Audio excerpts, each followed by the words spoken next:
Okay. Te utu o te haka momori, the price of suicide.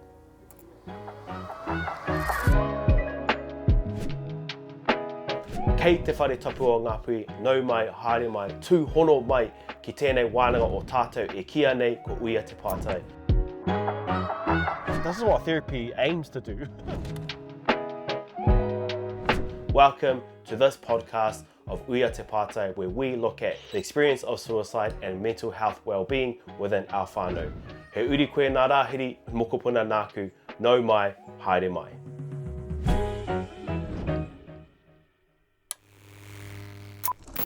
Kia koe te tuahine, ko tai mai, ko tai tika mai, ki tēnei kōrero tai, ki tēnei wānanga, e ki nei ko Uia Te Pātai, e kaha mi ana kia koe.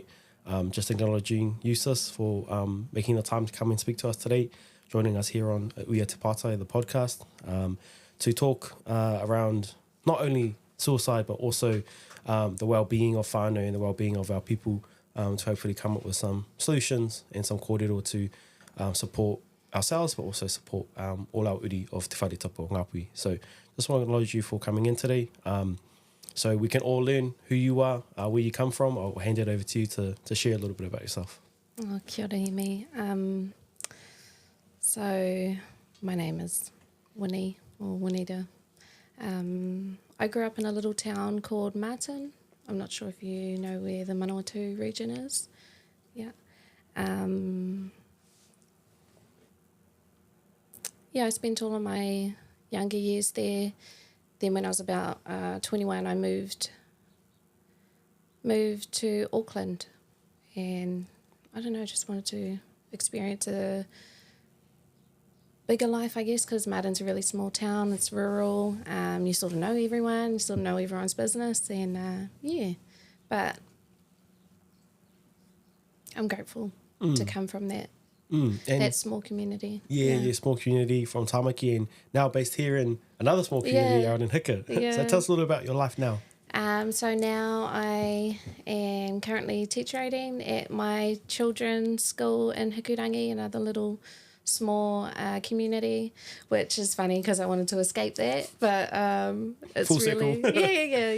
yeah. You really I guess you acknowledge and you embrace what you came from when you understand it. Yeah, there's real humble origins, eh? And small towns, I think, is as a full circle. It's way less stressful. It's way more manageable. Yeah, I can really step out and breathe as well, because cities like Tamaki, for all the great things it is a bit of a rush in terms of the lifestyle, the economy. But one thing that we can pride ourselves, especially for us here in the north, is like we have great beaches, we have places to get out to, and we certainly have a lot of kōrero, a narrative to draw strength from. As a first kind of point of kōrero, the nature of this being life after loss, a suicide that took place inside your whānau, and wondering, as much as you feel comfortable with, speaking on that and what took place. So my dad, he committed suicide when I was about, I think I was 21. It wasn't long after I actually left Martin to go live in Auckland. That happened. And I guess. So 21, right, that time. And how old was your papa at that time? Oh, this is doing some maths. I didn't actually think about that. Yeah. I think he might have been 50. He was around 50, okay. I'm sure. Yeah. What was that? 21? Yeah. And they're devastating moments of life, devastating experiences for whānau. What did you observe, I guess, of that impact inside your family? Like how everyone was affected by it? Well, everyone was affected differently. At the time, my youngest, so I had just moved out. My sister had also just moved to Australia, and she would have been about 23 at the time. She left not long after I left. And then so my little brother was still in the care of my dad. He think he was 18, so he was just finishing his last year in college. And then we had a little sister to a different mum. My dad at the time had a girlfriend, and yeah, so he had a little one as well. So we all would have taken it differently. And I think when I look back at it now, I am not too surprised that my dad did it in a way, because he suffered a lot of depression in the years when we were growing up. So when I was maybe 10, my mum and dad, they were married, and then they separated when I was about 10 years old. So we already had that, what would you call it? We were going through those changes, I guess, as a family, and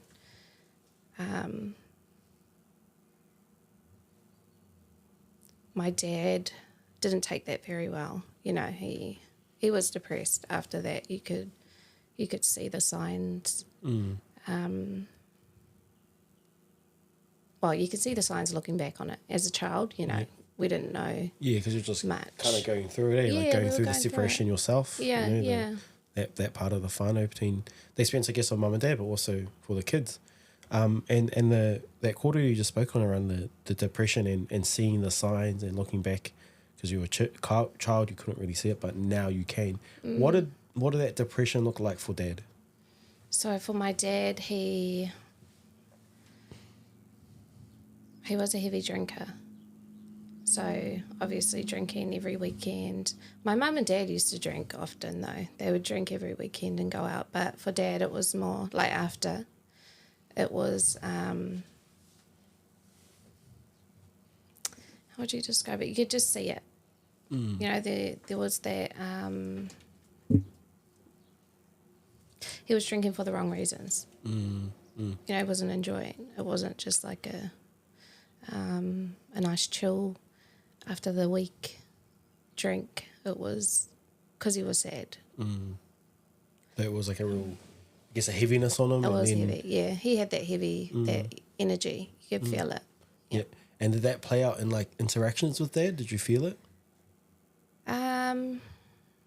He was very good. Another thing too, I guess he was a very social person. So he had a lot of friends.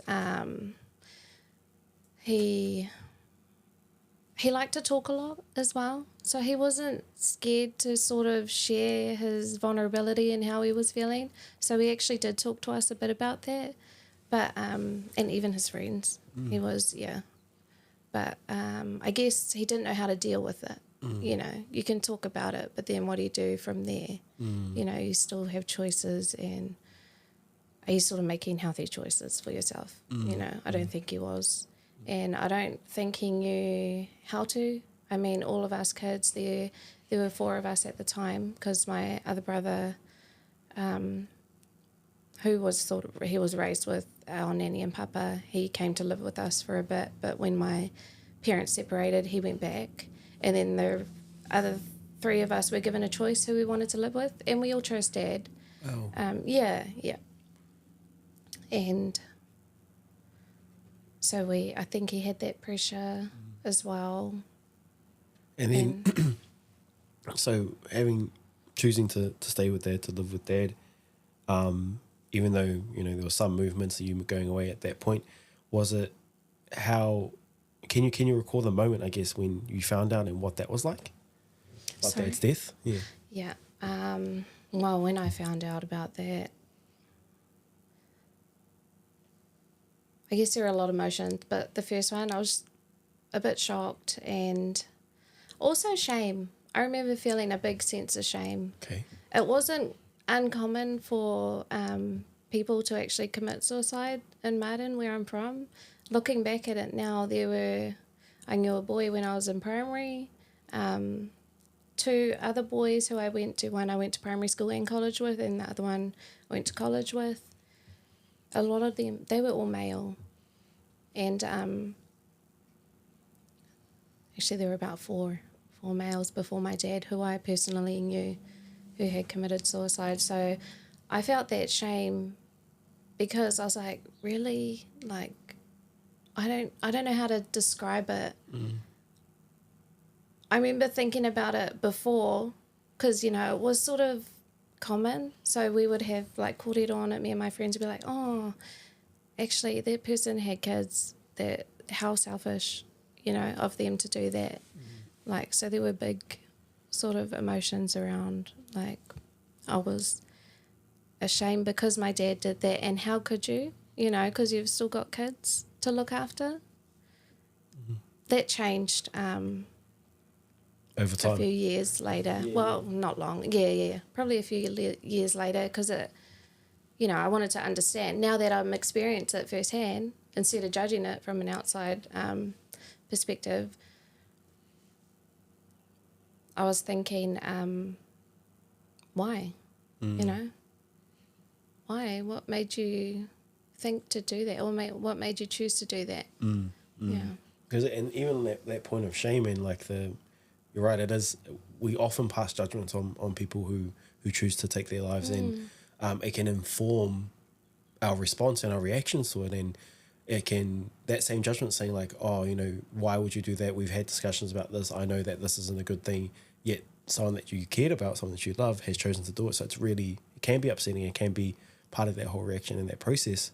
And also hearing the kōrero around the growth around it as well. And it's been almost just over a decade since this incident. Yeah. What's been the biggest differences for you from 10 years ago dealing with the suicide of your dad to now living with it? Yeah, it's been a bit of a journey. I think of growth too. Like at the time, I lacked empathy, you know, so I was looking at it more in how could you? And then when it happens, you sort of have to step back and like look at the person for who they were and what they must have been going through to feel like they had to do that, you know. And I think for me personally, I went on a sort of spiritual journey, I guess you'd call it, to like, okay, there's got to be more to life now. You know, why, you know, like a lot of things have happened, and I know it's not just this, you know, what happens after you die sort of thing. So I was sort of on that journey, and I came to, it led me on a religious journey, I guess you'd call it. I found church and... Found a community? Yeah, exactly. Which helped me to...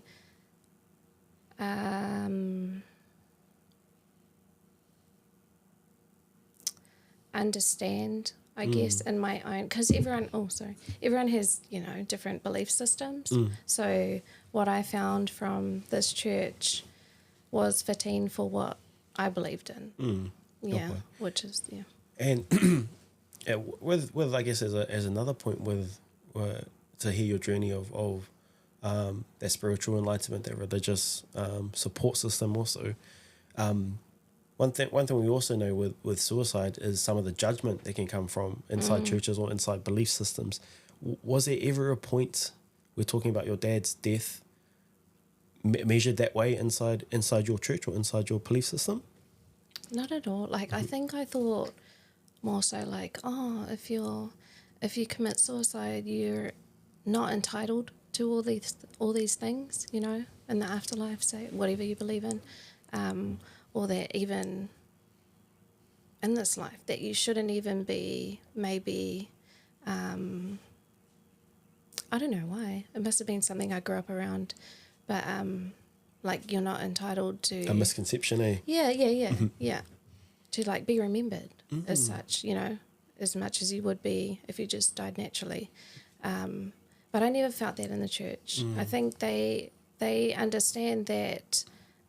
we're all human at the end of the day, and what you're going through is a human experience. Yeah, exactly. Yeah. And again, like tracing out this timeline, 10 years on, do you feel like it's a different relationship to? Do you have a different? Or have you reconciled it in any way? Like, is it different for you now, the way you think and move around the topic of your dad's suicide? Yeah, definitely. Yeah. I don't see it like I used to. I know it's harder for one of my siblings though. It's hard to talk to her about it because she's not there yet. You know, you go through a grieving process, and some people really hold on to that, they can't accept it. And my nan, actually thinking about it at the time too, my nan had that. We had a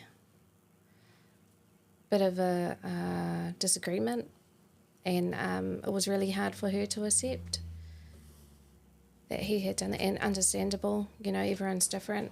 That was her son, he was my dad. We have different even love for him, you know. And that's also another natural response. It's kind of like the rejection of it, the denial of it, and trying to, I guess that's a way of making sense of it as well. And inside your whānau, you've kind of mentioned your sister isn't as ready to talk about it. Have you spoken about it as a whānau? Have you spoken to anyone in your whānau about it? I speak to my brother about it where I can. I'm happy to talk about it, you know, because I think to deal with it, to grieve about it, you have to talk about it. You know, you have to get through it, opposed to escape it, just like even what he was going through, you know? Yep. Yeah. And what does that conversation look like? So, like, how do you feel? What do you see it as now, you know, or back then? Like with my little brother, he was 18 at the time. So it was like a wham bam, like, and you're still young. You don't understand. Still freaking yourself out. Yeah, he was. And then he was getting ready to go into the sports school there. So. Sorry, I lost what I was saying. No, paina. Another point around whānau, particularly with all mate, but with death, is explaining it to kids, explaining it to moko. Has that been a conversation for you and your family, or is it something you're preparing for? I haven't actually explained that to my kids yet, but they do ask about Papa Steve. And I'm like, yeah, he's passed away already, so you won't get the chance to meet him. But when they are of an age where I feel like she'll understand, like my oldest will understand it, I'll definitely talk to her about it. And I think helping them to be aware, you know, of emotions and how we deal with them will also help to explain that. Because I guess through the experience and through the loss, you also grow an appreciation for setting up things to stop it, setting up things to recognizing. And can you talk a little bit about that inside your whānau? Yeah. So for me personally, after that experience, it opened. I wanted to do psychology, to be honest. Yeah, it led me down that pathway, and I just wanted to understand it. Like, why, you know, why do we do the things the way? What could motivate a person to do this? Yeah. Everything. And so it's led me to looking really at life and why we're here. And I think a big part of that is experiencing every single emotion we can experience, you know, and not just, we're not here to just find happiness, you know, like that's a byproduct of the whole, which also includes sadness, depression, other feelings, anxiety, anger, you know. So I think we have to really look at those and not run away from them, not try to find I don't want to exits. I want to say escape, but exits. Because it's a beautiful thing if you can endure it and then find lessons and growth in what those opportunities are, you know, presenting. And some whānau do kind of resort to those exits and addictions inside drinking, whether it's drugs or illicit. Coping. Ways to manage it. And it's in some cases to avoid, or in some cases to numb, to stop feeling it anymore. But again, as you put it, there's such a value, I guess, in the spectrum of emotions and being able to experience them wholeheartedly, to experience them in their full depth. And also what comes along with a death or with a suicide inside a whānau is the support systems that come around. In your in your, I guess, reflections, what were some of the things that people were doing that was helpful and potentially stuff that people were doing that wasn't helpful? Okay, so I'm so grateful to have whānau and extended whānau. You know, I was living with an auntie in Auckland and my cousins. So they're the ones who actually told me the news. And they were just there. They were just there to support me, wrap me in a blanket, you know, like... Presence, eh? Yeah, presence. Yeah, definitely. And just, I didn't have to do much. You know, my auntie was like, all right, this is what we can do, you know. You just go pack a bag and when you're ready, we'll head down together. Wow. You know, they just packed up everything and we all went down together. And then throughout the whole process, that auntie was there to take care of everything too. And also not like take over. She was very mindful of what we wanted to do and how she could help.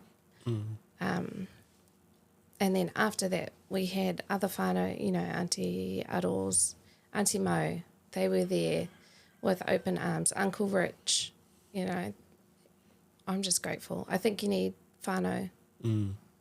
Because as it goes, it's such a disorientating time. It's such a unsure time, and for whānau to come in and provide helpful direction about like, hey, this is just what you have to worry about. This is what you need to do.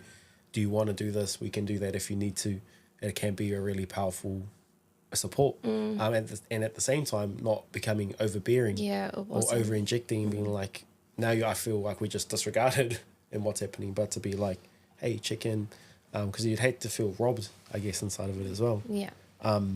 Going back to the question of the why, I guess, and it's an impossible question to answer. It is an impossible question to answer, but what I also heard from you was around the how dare you, how could you, and for me the feeling that sits behind it might sound kind of feels like anger. Was that also part of your story? Yeah, yeah, a lot of anger behind it because I felt like it was an escape from responsibility, you know, like sort of as a parent, sort of who's gonna look after my little brother and my little sister now, you know, like does that responsibility fall on me almost in a way where I wasn't ready for, I guess, you know, I didn't feel I had that,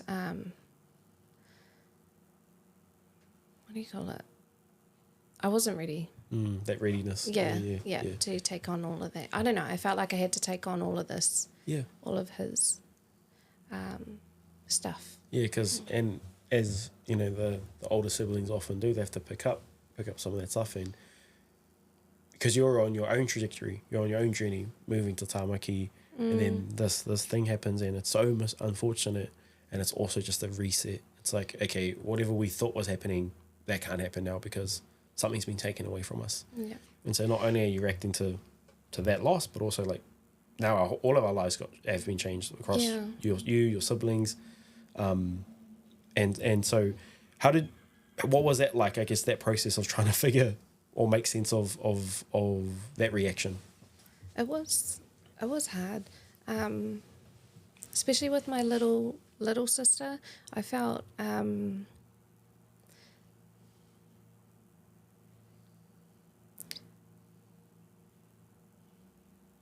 I felt responsible for her, but I wasn't. You know, she still had a mum.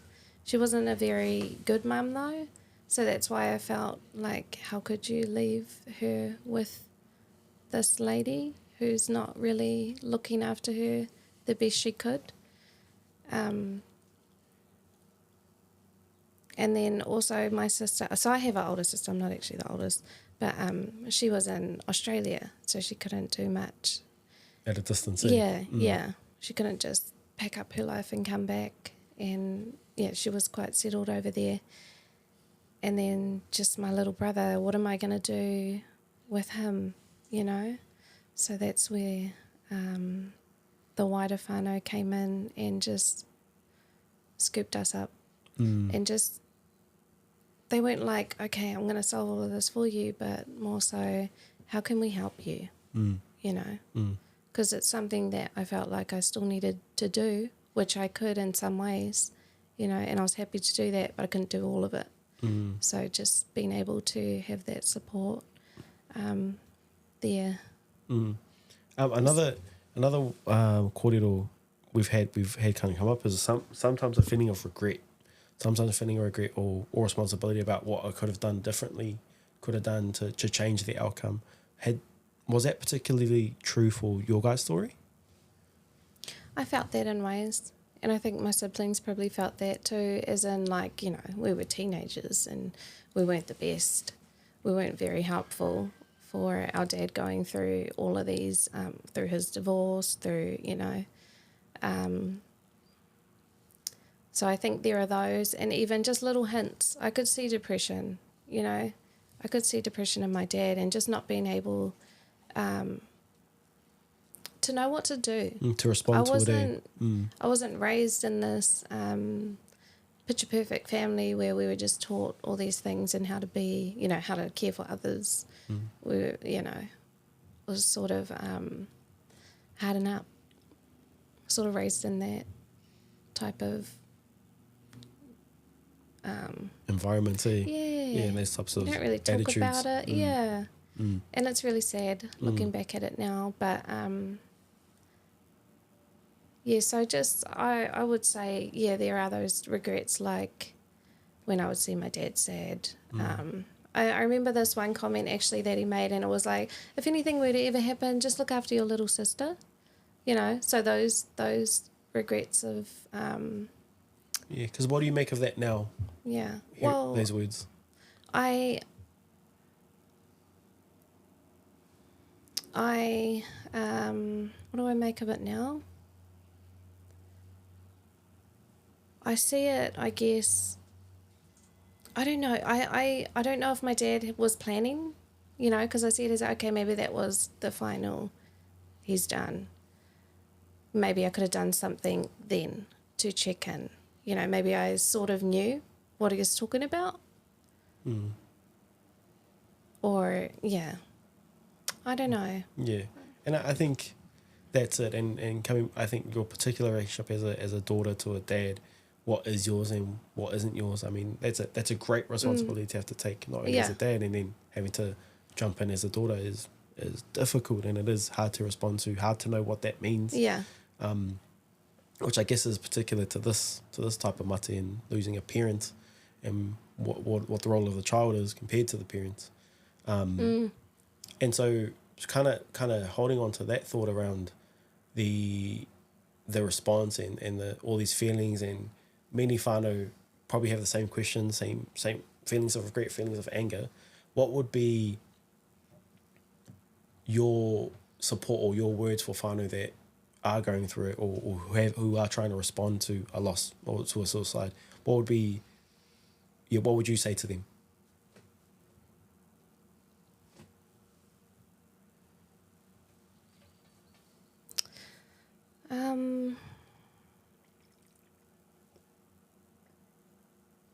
It's okay to be feeling whatever you're feeling. And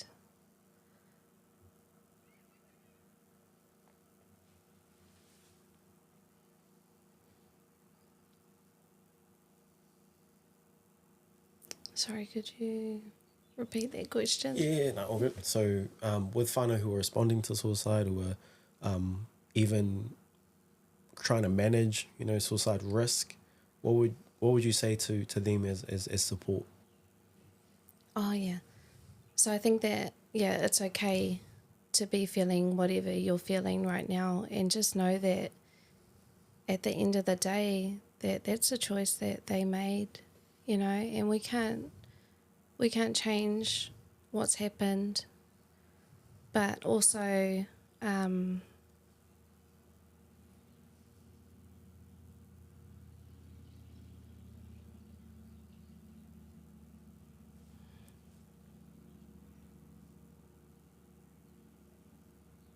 yeah, we can't make their choices for them. I think for me, at the end of the day, it was going to happen. You know, that's just my own belief.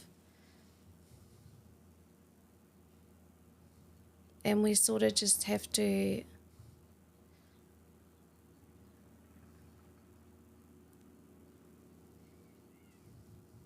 go through that grieving process as best we can, whatever that looks like. Just know that there is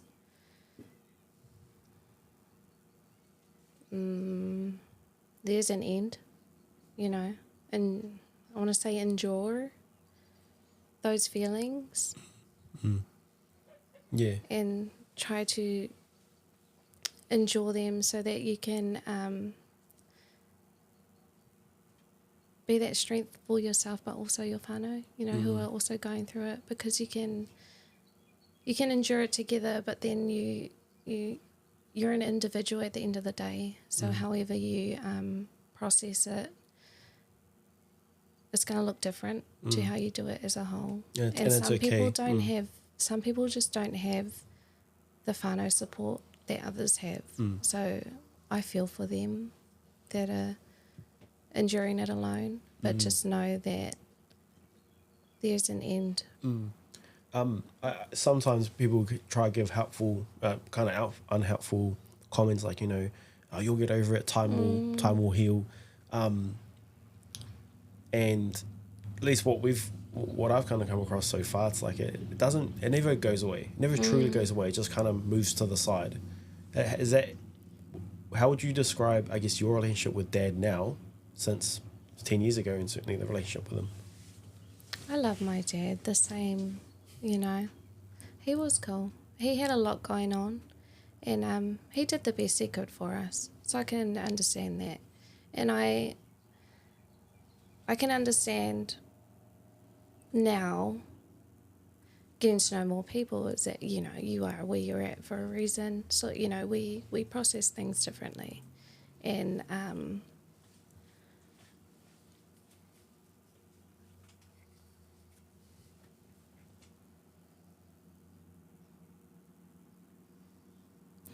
sorry, sorry, what did you ask? Yeah, relationship with Dad. Yeah. You go where you need to. I'll be here. Yeah. Yeah.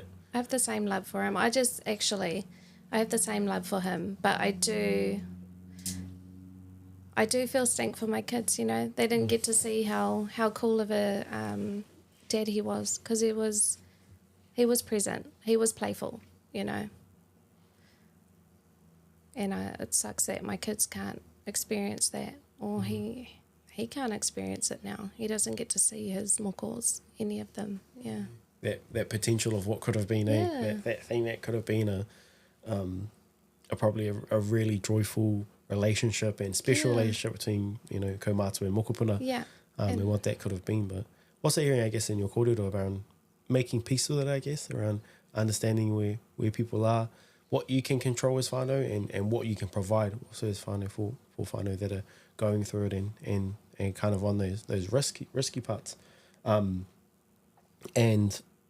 I guess, bring it back into our kōrero around this,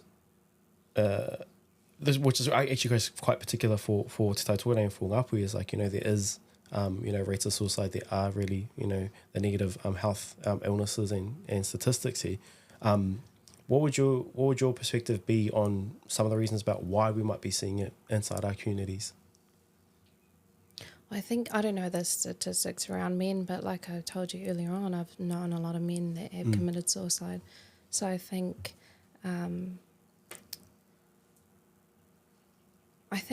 male in general are given this like expectation that they need to hold it all together, you know. And I think also having the role of that they're the provider, they need to be an expectation, you know. Those responsibilities. Yeah. Even like hearing, I guess, like some of the stuff from Dad's story around like working week, then, you know, those activities on the weekend, and then not being able to talk about it, or that harden up type culture, which is really unhelpful. It can all be part of it, and, you know, it is bigger than an individual, and it is bigger than a whānau. But I guess what our kōrero has done today is just highlighted what can happen afterwards, what the relationships you can build, but certainly, I guess there's the things that we notice in our people when they change and how we can potentially respond to them as well. Unless you have anything else to kind of talk on, Tuahine, we'll wrap up here. I just wish there were more around in schools and stuff, or even with whānau that were more eager to, like, I'm big on emotions, so I'd be hopeful that more parents would educate themselves and their tamariki on how they can deal with certain emotions. You know, I think it's important that they it's a life skill, you know. It's something we go through. It's like taking your kids to sport, then they don't want to play, but hey, you got to stick at it just to support your team, you know. It's like that resiliency. Yeah, resilience, emotional resilience. If that was taught more and around more, I think it would be very helpful. Because when you become an adult, you know, you look for those coping mechanisms. Yeah, definitely. It's not so like, you know, as a child you can sort of get away with it. Yeah, but you don't really have those freedoms as adults. No. And you're right. You've got expectations. You got to deal with it. You know, move but on. what if you don't know how to? You know, so it would be nice to see emotional resilience taught more. And I love how you kind of brought in your mahi as well through being an educator, working with kids. The power of teaching them what emotions are, because you're right. I feel like as most of us as adults, like we can only really name like the big three in terms of emotions: happy, sad, anger. Yeah. But that's our experience is far more varied, and it's actually more colourful, and we should have those skills to talk about each colour. Yeah. Like e kaha mihina kia koe tūhine, ko ngā kōrero katoa, ko ngā i tō pūrākau, i tō haerenga i tēnei ao, haere tai ana me tō whānau, o tō tuakana, tō tungane, tō teina, koutou katoa e mihi ana ki tō kaha, me te hoatu i ngā kōrero hei pānga mo tēnei noho tai o tāua o uia te pātau. Nō mihi ana kia koe, kauki anō ki ngā kupu tawhito, kia kapi tēnei wānanga o tātou. Nō waira te rangi e tūnei, waira te pape e tūnei.